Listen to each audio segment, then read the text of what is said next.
Hello everyone, I'm Jackie Fletcher and you're watching Healing Words, brought to you by the Mayo Clinic Dolores Jean Lavin Center for Humanities in Medicine. Today we're going to explore the messy richness of life with Heather McElhatton. And after our conversation, you'll get the opportunity to try some writing prompts. I hope you'll give them a try. You can use whatever writing tools you have handy. And if you need a notebook and pen, you can ask your nurse to contact us and we'll get them delivered to you as soon as possible. First, I want to share a little bit more about my guest. Heather is an author and radio show host. Her novels include Pretty Little Mistakes and Million Little Mistakes, which were both structured like the old Choose Your Own Adventure books for kids. But these books are for adults. The first one explores what happens to you after high school and has 150 different possible endings, which is completely mind-blowing to me. And the second one is about winning the lottery. What would happen if you won $22 million? And all of the wonderful and horrible events that could happen. Heather also wrote two hilarious novels, Jennifer Johnson is Sick of Being Single, and Jennifer Johnson is Sick of Being Married. Heather's latest project is a new radio show with Minnesota Public Radio called A Beautiful World. In it, Heather puts together a collection of positive headlines from around the globe and tells the stories of amazing people who are bringing more beauty into the world. I am so happy to have you here. I can't even tell you. I love, love, love the idea for this show. Thank you for having me. Okay, so first I want to talk a little bit about the Pretty Little Mistakes book, because it's a choose your own adventure, which a lot of us really loved as kids because there was a story happening, but you got to choose a path. Right. And when you and I had an earlier conversation about this, you said that you were really at a crossroads when you started to write that book. And I was, yeah. Can you talk a little bit about that? So I always wanted to be a writer, my whole life, and I got a big fancy MFA degree, and I wanted to write beautiful novels, just the way the Southern Gothic writers used to write, Truman Capote and Willa Cather. So I wrote this book called Green Violins that was never published, even though I had an agent, I had all the kind of help in the world to get it published. Nobody wanted it. And once I realized nobody wanted it, I spent 7 years on my first novel, and nobody wanted it. Yeah. So I thought, okay, I have taken the wrong path in my life. I should not have followed my dream. I wonder what I should have done. So Pretty Little Mistakes actually began as a self-help experiment. I sat down and I started to write out, okay, here I am on the last day of high school. Here's what I did. Here's what I could have done. And then so on and so from 2 to 4 to 8 to 150 endings. And it was so cathartic because I realized I was probably exactly where I belonged. But what I didn't expect at all was that I handed this manuscript to my agent and she sold it in 4 days. She just, wow. And not just sold it, but she sold a series. I guess people can relate to the idea of wanting a do-over in their lives. But I love what you just said. You said that through the process of writing, because this show is really about using writing as a healing tool. Right. And I love what you just said. You said, you went through this whole process, you wrote all these different endings to what could have happened, and then you said, and I realized I was exactly where I needed to be. Right, it's true. I think that's why people write. I think that's why writing is such a powerful and healthy tool, is that you get to make sense of things. You get to be the boss of things. You get to write down what happened, what could have happened, what should have happened, and suddenly you're in control of your world, of the world. And that is a really good feeling. Well, and we had a conversation on the way down here to Mayo when we were talking about the off-ramps. Because that's another thing, that there's this wonderful metaphor in this book around that, even when and what I love about writing, this type of writing that you did, which is that it gave you the opportunity to see that there were other choices. There were off-ramps ahead. Right. Okay, so I tried to structure the book half good endings and half bad endings. I actually got a giant sheet of linoleum, like the kind you can unroll. Yeah. We had it in the attic. I unrolled this huge sheet of linoleum and I took a big magic marker and I charted out the whole book, and I tried to make half the endings good and half bad. But I was really careful to connect. So even if you got off into a bad track, if you suddenly your life took a bad turn, I put in these exit ramps. There were always choices you could make even after things had gone wrong that would bring you back over to the other love side. that. Because I I believe love that's that. how life is. Yeah. I believe that everything's connected. Then that means we're connected to good things ahead as well, no matter where we are. Yeah, and how dark it is. No matter what. I mean, it has to be that way. It's the balance of the universe, isn't it? Yeah. Yeah. Well, and that leads to something I wanted to read a quote from Jennifer Johnson is Sick of Being Married, Oh. which is a novel, and in the chick lit category, but very dark humor. Dark romantic comedy, yeah. Dark romantic comedy, Yeah. yes. And this really struck me. All I know is life is designed to be a disaster. In every way you can possibly think of, we get lost, we fall down, we marry the wrong people, life is a mess. It's also oddly, eerily perfect. I mean, that gives me chills. I think it's true. I think we're obviously here to learn and to pick ourselves up over and over again and to pick each other up, to help each other. And I think writing these books really showed me that no matter where I was in my own life, no matter how weird or dark or wrong my path got, other people could relate. And I think that's why it's so important for people to write down their stories and to share their stories. Because even when you're feeling alone, you're not. And writing is what bridges us. Language is the bridge between human beings. Yeah. So I hope that comes across in these books. I mean, it is comedy, but I tried to infuse the comedy with some real truth too. Yeah. Yeah. You did. Yeah. You did it. You did it. Well, and that I love because that brings me to some research that I wanted to kind of pose and then talk about your show. So have you heard of Barbara Fredrickson? She's a positive psychology researcher. Right. Yep. And so she's got this thing that she calls the broaden and build theory, which is that if you feel positive emotions, it helps you problem solve, it helps your health, it helps all sorts of things like your physiology, and so I love that you just said something about how that the things that help us, the stories that help us, they pick us up. And when we talked about why you created a show called A Beautiful World, you said something like, I wanted to help people get out of bed. Right, that's our unofficial. So the name of the radio show is A Beautiful World, but unofficially, I call it a show to get anyone who's depressed out of bed, basically. Yes. Just to bring people stories from around the world of things that are working, progress, unlikely heroes. There's stories that I need to hear, to pick myself up. And I thought, well, if I'm gonna go looking for these stories, why don't I share them? Yeah. Yeah, and we've had great response. And honestly, once you start looking for beauty, it's everywhere. It's everywhere. It is everywhere. Yeah. Well, and then it actually does something that research proves is good for us. And I would love to have you, because you have so many stories that I would love to have you share today. One of them is I went to one of your shows, and the crow story still gives me chills. Oh, right. Can you tell us that story? Okay, so this story starts with a photograph. So imagine a photograph with 5 telephone lines across it. And now imagine a flock of birds, black birds, that come and they settle on those telephone lines, okay? So there was a man in Brazil that took a picture of birds on a wire. Very beautiful picture. And it ran in the paper in Brazil. And someone else saw this paper. It was actually a musician who was sitting down to have breakfast, and he reads the morning paper, and he thinks to himself, wow, 5 telephone wires, that really looks like sheet music. And those birds really look like notes.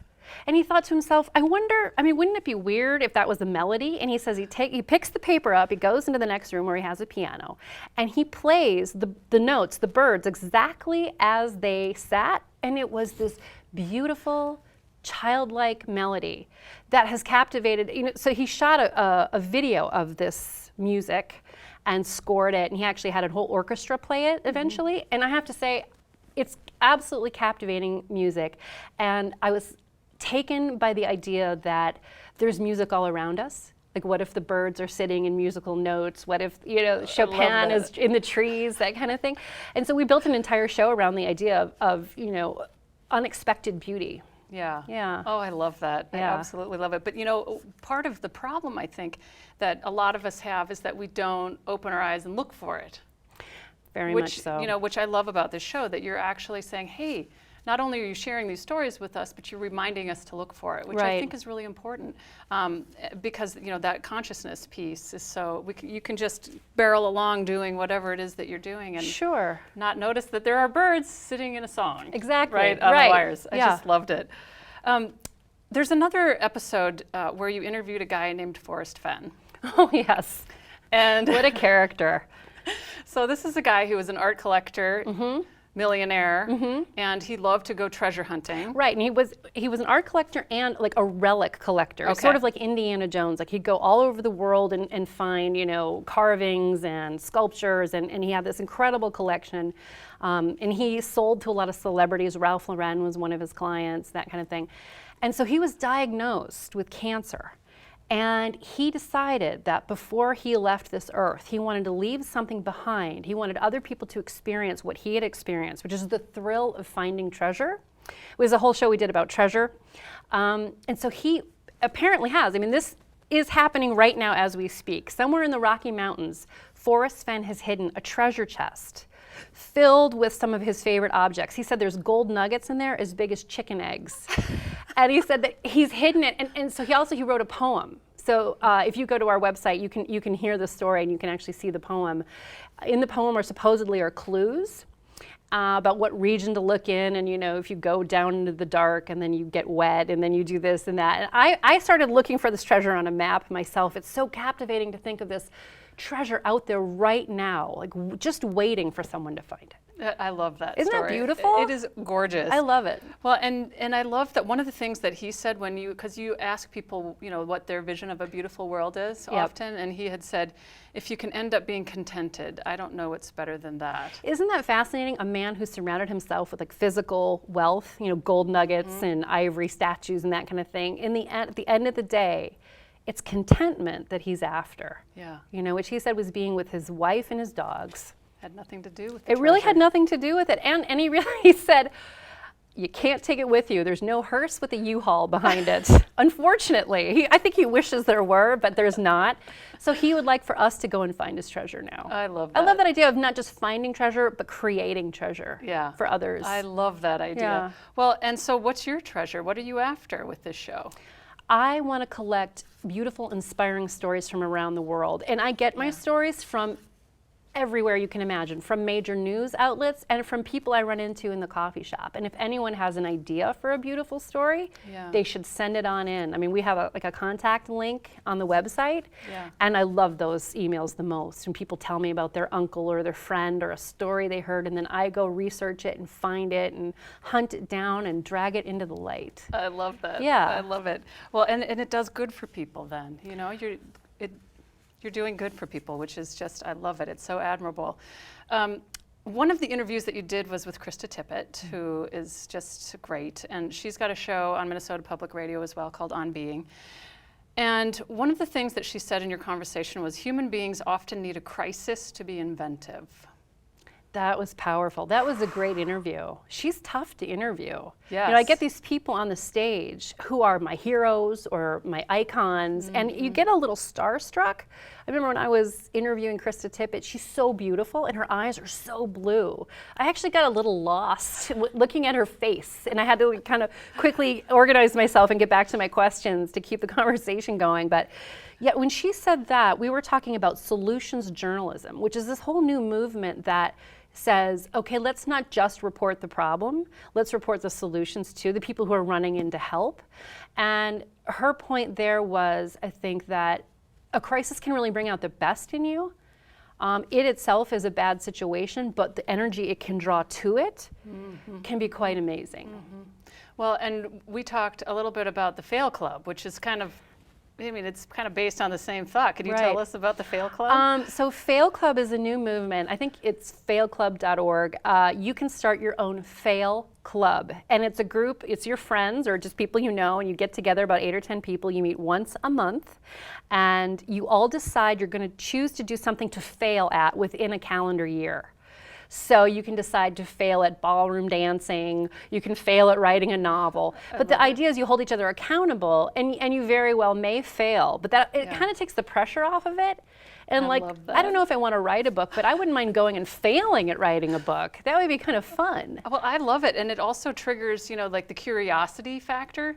And there's tons of research about that, and all of the wonderful things it does to our body and our physiology when we're engaged in in that kind of explorative space. Right. And there's so many reasons to not do something or Yes. not try something. Yeah. And I think when you actually set aside time to talk to your friends or people who are sort of on this journey with you, Yeah. they hold you accountable and they encourage you, don't they? I mean, I might do. be able to talk myself out of my project, but I'm not going to let you off the hook so easily. Yeah, And I love think it. actually what they're finding is that these fail clubs end up being more like inspiration clubs. Yeah. Yeah. I love that. Well, and so many of us need that, We Right. need those people. We need those cheerleaders. We need people rooting us on, no matter what's going on in Yep. our lives. Absolutely. Okay, so again, I keep turning back to Jennifer Johnson is Sick of Being Married, which is just a hilarious and great book. And there's another passage in there, which was toward the end, where really I thought this was, because this was your last novel that was published, and most recent, I should say, that was published before you did the show. Right. Right.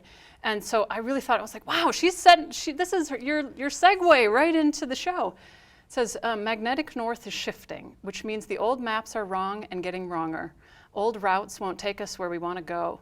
So we must find the new ways ourselves, slowly, carefully, often in the dark, and sometimes falling down. We are the new map makers. Strange miracles are hurtling toward us right this very moment, so hang on. Miracles are coming as fast as they possibly can. I believe that. I do. I just, and you're right, that does sound like a segue into the show, doesn't it? It does. So I had been a reporter and I got a book deal for 4 books, which was fantastic, but it took me away from reporting. It took me away from going out and talking to people, finding out their stories. And I missed reporting every single day I wasn't doing it. And I had no idea it would be that way. I thought that once you get a book deal, well, that you wouldn't ever want anything else again. But it turns out, you still want the human connection and you still want stories from real people. So the minute my book contracts were filled, and I'm still a writer, I still write, but I asked NPR if I could come back, and I asked them if I could produce the show that I wanted most to hear, which was a news program about stories that are of things that are working, good news. And they said, okay, well, let's try it and let's see if people want it. So we did 5 live shows, 5 live events, and we're going to have another season coming this fall, starting up.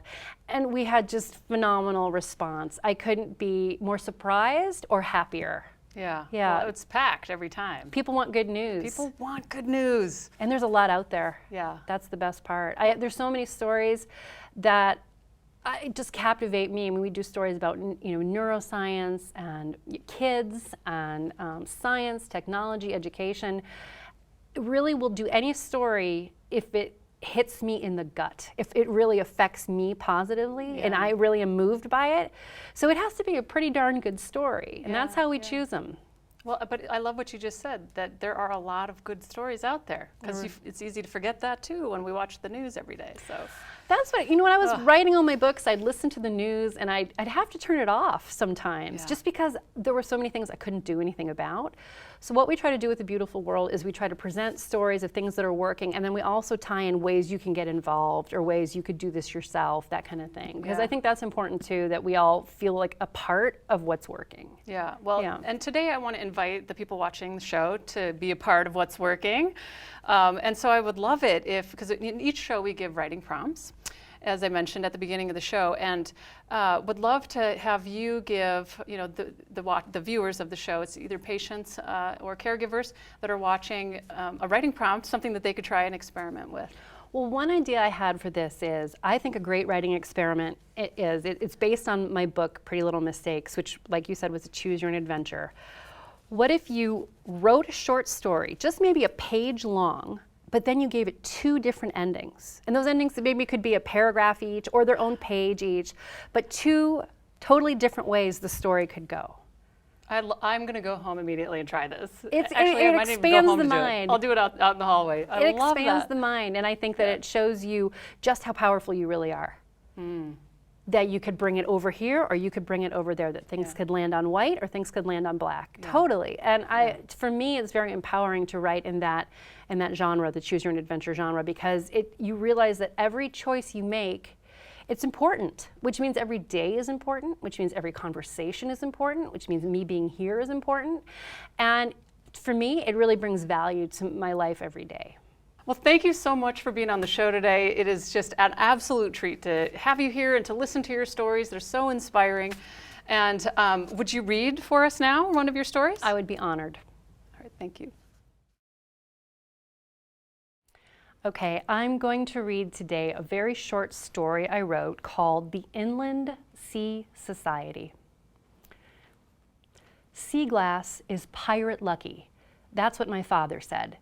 Anything strong enough to survive the sledgehammer fists of Lake Superior and still beam like a smoked jewel in a man's pocket had to be worthy of picking up.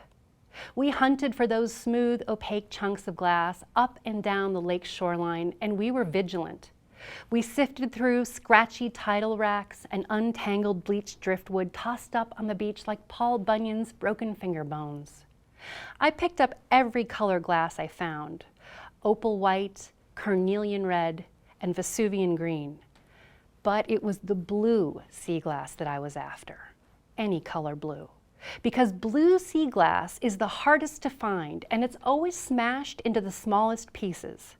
The man selling black minnows by the road told me that round blue pieces of glass were actually the eyes of dead sailors, which had turned to glass from crying. Great slow-eyed sturgeon, he said, some as big as Buicks, would carry them in their mouths to the shore so that people, just like me, could find them. When my father and I found a piece of sea glass, we gave it a story, usually a disaster. The slightly curved piece might have come from a luxurious yacht lost at sea. The transparent green glass was likely the sole survivor of a single-engine plane crash. The sharp red shard, possibly plastic, was obviously part of a taillight, testifying to the need for stronger drunk driving laws. My father called Lake Superior the Minnesotan Ocean. And he said that we were citizens of a great and scarcely understood inland sea society, people at the center and still outside. He thought that anyone who lived on an actual ocean was thick-headed. They can keep their fancy beach houses, he'd say, right along with their hurricanes and their shark attacks.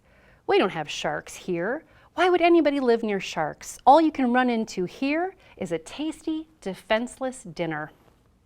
But I knew there was a lot more in that water than just fish. There was strewn cargo and big waterlogged white pine. There were entire Holsteins and 40 brand new Model T Fords, which had once gone overboard in a storm and were still down there driving around in the dark. There were sunken ships on the lake bed with sleepy green windows and hulls rusted as brittle as tea leaves. Some still had their skeleton crews on board. Over time, I found enough blue sea glass to fill a whole mason jar, which might not sound like a lot, but it is. More than 200 sailor eyes winking in their small cathedral of blue air and light. Still, every year it seemed like there was less and less sea glass on the beach. My father blamed the recycling fad and wondered if kids 10 years from now would even find any sea glass at all. So when my father died, I took a ferry to the middle of the lake and I dumped all that sea glass back into the water, every pirate lucky piece. I don't know why exactly, only that I wanted there to be sea glass on the shore in 10 years, and it seemed like something that a member of the Inland Sea Society would do.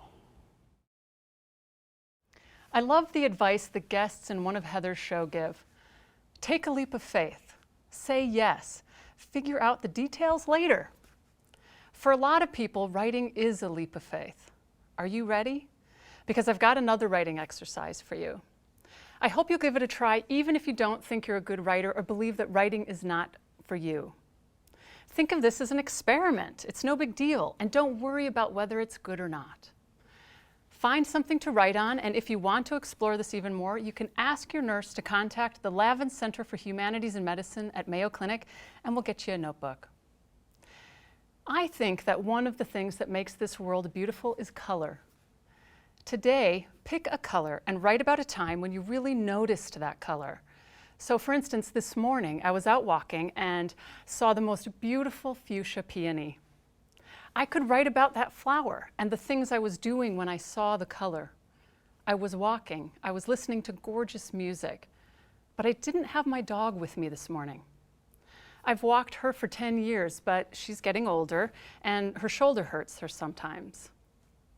I can write about my feelings about that.